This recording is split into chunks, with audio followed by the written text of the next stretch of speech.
Imagine a scene straight out of a high-stakes thriller. A massive explosion at a Tennessee explosives factory that obliterated a building, claimed 16 lives, and left investigators staring at a landscape riddled with danger and unanswered questions. But here's where it gets really gripping. The sheer scale of devastation is so immense that finding the truth could take months, all while tiptoeing through a minefield of unexploded hazards. This isn't just about piecing together a puzzle. It's a race against volatility that challenges even the most seasoned experts. And this is the part most people miss. The delicate balance between rushing for answers and ensuring no one else gets hurt in the process. Let's dive into the harrowing world of this investigation, breaking it down step by step so even newcomers can grasp the complexities. Days after the catastrophic blast rocked Accurate Energetic Systems, a facility about 60 miles west of Nashville, investigators are confronting an utterly chaotic and perilous environment. The explosion was so ferocious that it eradicated the structure entirely, scattering remnants far and wide, without a single survivor to recount what transpired. Picture a vast, unpredictable zone where potential evidence, tiny fragments no larger than a fingernail, might lie buried or flung miles away, amid undetonated explosives that could ignite at any moment.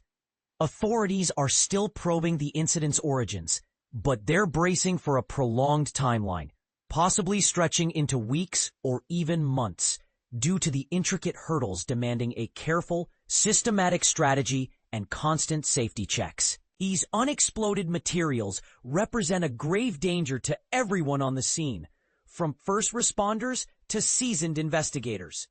Accurate Energetic Systems specializes in producing highly volatile items for the military and industrial sectors, including bulk explosives, landmines, and compact breaching charges like C4, a powerful plastic explosive often used in demolition or military operations. Just last month, the U.S. Department of Defense handed the company a lucrative contract worth nearly $120 million for TNT procurement, underscoring its role in supplying critical materials. To illustrate, C4 is stable under normal conditions, but can be shaped and detonated precisely, making it invaluable yet notoriously risky if mishandled. Before any real detective work or recovery of remains can commence, the area must be meticulously scanned inch by inch to neutralize any lingering threats, as Governor Bill Lee emphasized over the weekend. Once we've secured the entire zone from all dangers, including remnants and hazards, we can launch the post-blast inquiry to uncover the cause and starting point, explained Bryce McCracken, the special agent leading the Bureau of Alcohol, Tobacco, Firearms and Explosives, ATF, National Center for Explosives Training and Research. Unraveling the explosion's root cause promises to be an arduous endeavor, especially since the initial detonation sparked a series of secondary blasts, wreaking havoc over roughly half a square mile and potentially masking the true epicenter. Debris that could hold vital clues has been propelled across great distances, complicating the task. The ATF, spearheading the probe, has deployed its elite National Response Team, renowned for tackling high-profile incidents like the 1995 Oklahoma City bombing and the 9/11 World Trade Center attacks. Our goal is clear, stated Tyra Cunningham, Assistant Special Agent in charge of the agency's Nashville division.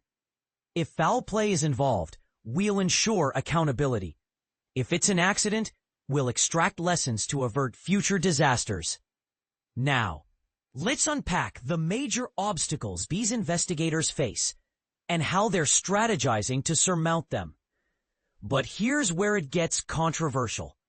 Critics might argue that prioritizing absolute safety slows down justice for families, sparking debates on whether speedier methods could be employed without compromising lives. What do you think? Should investigations bend to public pressure, Or is methodical caution always paramount? Share your views in the comments. First and foremost, securing the site is non-negotiable in any blast investigation. But the hazardous nature of accurate energetics offerings amplifies the risks exponentially.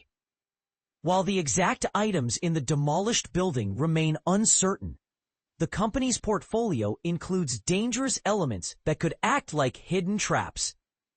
Over the weekend, bomb experts from the ATF, FBI, and Tennessee Bureau of Investigation tackled the painstaking, sweat-soaking job of clearing the area. Leading the charge is the ATF's National Response Team, a rapid deployment unit of certified explosive specialists, bomb technicians, electrical engineers, forensic chemists, and intelligence analysts.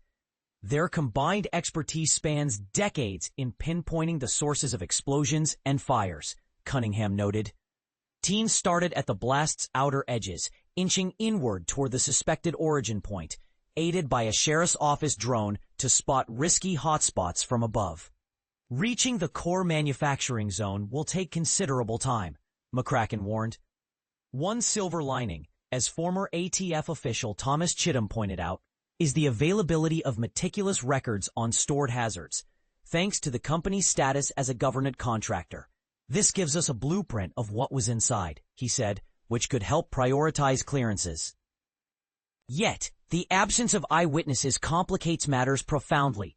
All 16 individuals present perished, shattering families and robbing investigators of first-hand accounts of the moments before the blast. CNN analyst John Miller remarked, "Anyone who might have detailed what occurred or what malfunctioned right before is gone. Consequently, authorities will interview absent employees for insights into workplace conditions, questioning aspects like cleanliness, organization, and regulatory compliance. Surveillance footage could have been a game-changer for timing and location details, but the extensive damage likely destroyed any such records. And this is the part most people miss in these tragedies. The human toll extends to agonizing waits for closure, as victim identification drags on, with bodies inaccessible until the site is safe. Authorities are accelerating this with DNA samples from relatives, employing rapid DNA technology for swift matches once remains are recoverable. Once cleared, investigators confront a bewildering mess of twisted machinery, shattered materials, and scattered clues tossed from their original spots. Reconstructing the scene typically begins by locating the blast's seat, but here, total annihilation blurs that path. The zone has even grown as locals discover odd debris up to 2 miles away, with Hickman County Sheriff Jason Kraft urging them to report suspicious finds without touching. To rebuild this puzzle, the ATF and partners will rely on building plans, photos, and a grid system to catalog hundreds if not thousands of tagged pieces, tracing their origins and trajectories.